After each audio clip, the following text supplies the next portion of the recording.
The year is 1475. In a remote, fog-shrouded valley of northern Italy, a silent fire is being lit. It won't burn down a village, but it will consume 1,000 years of knowledge. A library containing the original blueprints of Roman engineers and the lost secrets of herbal medicine was sentenced to destruction. Yet one man, a humble scholar, was given a chance to save it all. His choice? He only took one book. This is the story of the Vespera Library and how that single, seemingly worthless choice allowed scholars over 500 years later to digitally rebuild a lost world. Stick around to see the secret held within that plain leather cover. For centuries, Vespera was a fortress of words, built into the mountainside by Benedictine monks. Its value was unimaginable, serving as a repository for knowledge from across the Byzantine, Roman, and early European worlds. To understand this act of defiance, we need to trace three parts of the puzzle. First, the moment the flame was lit. Second, the true genius of the single book. And finally, the modern-day rediscovery that completed Elias's mission. Our protagonist is Brother Elias, the library keeper. He wasn't a hero of legend, but a meticulous archivist whose life was spent with paper and ink. To him, the books were his children, and the incoming threat was pure evil. In the city, a new regime had taken power, driven by suspicion and fear of unauthorized thought. The edict was swift and absolute.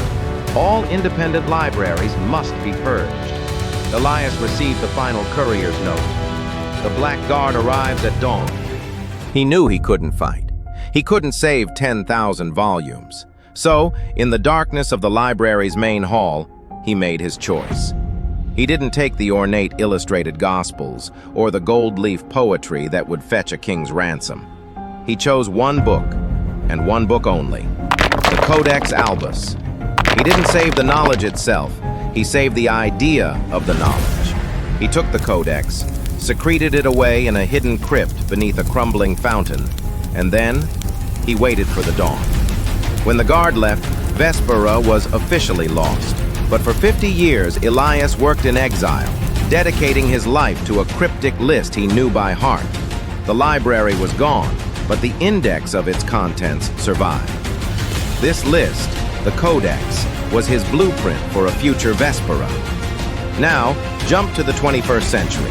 Historians, using ground-penetrating radar, located the hidden crypt.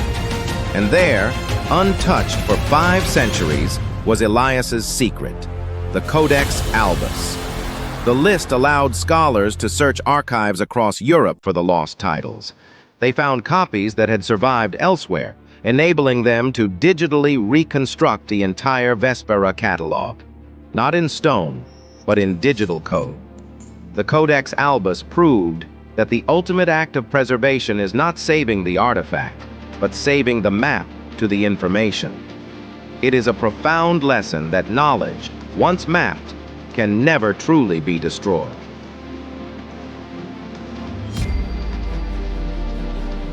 If Elias had taken the ornate Gospels instead, would the library have ever been rebuilt? Let me know your thoughts in the comments below. And if you enjoyed this story of history unearthed by human ingenuity, please like and subscribe for more.